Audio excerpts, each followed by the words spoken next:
దోశలోకి, ఇడ్లీలోకి పల్లీ చట్నీ ఎలా చేసుకుందాం చూద్దాము. ముందుగా పల్లీలు వేయించుకొని పెట్టుకోవాలి. వేయించుకొని పెట్టుకున్న తర్వాత ఒక మిక్సీ జార్లోకి తీసుకొని పల్లీలని వేసుకోవాలి. తర్వాత అవి మిక్సీ ఆడించుకోవాలి. పల్లీల పొడితో మిక్సీ ఆడించుకొని మెత్తగా ఇలా నున్నగా ఉండాలి.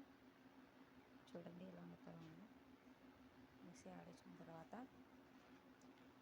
5-6 పచ్చిమిర్చి వేయించుకోవాలి. నూనెలో వేయించుకున్న తర్వాత కొద్దిగా సాల్ట్ వేసి మిక్సీ ఆడించుకోవాలి. దాంట్లో కొద్దిగా చింతపండు కూడా వేసుకోవచ్చు.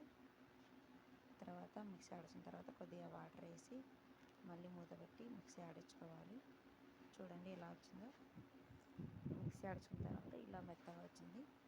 తర్వాత ఒక బౌల్లోకి తీసుకొని ఒక గిన్నెలోకి తీసుకొని మనం మిక్సీ ఆడించుకునే చట్నీని పోసుకోవాలి. చూడండి ఎలా ఉందో. గిన్నెలో పోసుకోవాలి. ఒక బౌల్లో పోసిన తర్వాత కొంచెం నూనె పోసుకొని మనం పోపు పెట్టుకోవాలి. జీలకర్ర, ఆవాలు, ఎండుమిర్చి, కరివేపాకు పోపు పెట్టుకొని ఇలా పెట్టుకోవాలి. మీకు నచ్చితే లైక్ చేయండి, సబ్స్క్రైబ్ చేయండి. ఈ దోశలోకైనా ఇడ్లీలోకైనా సూపర్గా ఉంటుంది. మీకు నచ్చితే ట్రై చేయండి.